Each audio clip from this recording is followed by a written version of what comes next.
तुमच्या नावाची चर्चा होती की तुम्ही अजित पवार यांच्याकडे जाणार आहे. ते देखील त्या जागेसाठी आग्रह असल्यामुळे तुम्ही त्यांच्या पक्षावरनं लढणार असल्याची चर्चा आहे. कालपासून मुंबईत नाही बातमी चालली, काय होतं? नाही, खरं म्हणजे मीडियामध्ये काही बातम्या येतात. कालपर्यंत तर असंच चाललं होतं की प्रदीप कंद प्रवेश आणि प्रदीप कंदांना उमेदवारी. आज अचानक असं काय ठरलं, तुम्हाला असं का वाटलं? पण ठीक आहे, चर्चा चालू आहे. अजून जागा कुठली कोणाला हे अजून फायनल झालेलं नाही. ही जागा अजूनही आमच्या ताब्यात आहे असं मला वाटतंय, शिंदे गटाकडं.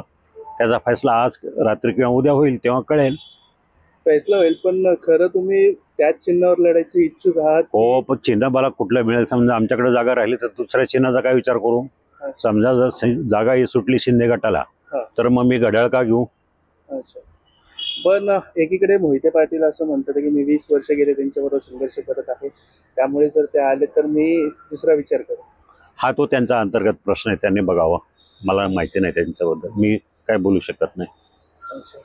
पण मग एकंदरीत ह्या सगळ्या निवडणुकीच्या पार्श्वभूमीवरती प्रदीप कंद असतील किंवा तिकडे तुमचे प्रतिस्पर्धी अमोल कोल्हे असतील, या अंतर्गत अमोल कोल्हे विरोधात अंतर्गतच आपलं वाद वाढतं असं वाटत? अजिबात वाढत नाही.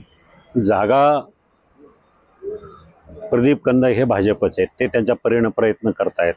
मी शिवसेनेचा, मी माझ्या प्रयत्न करतोय. ज्यांना कुणाला जागा सुटेल, ज्यांना कुणाला उमेदवारी मिळेल, त्यांचं काम बाकी लोकांनी करावंच लागणार आहे.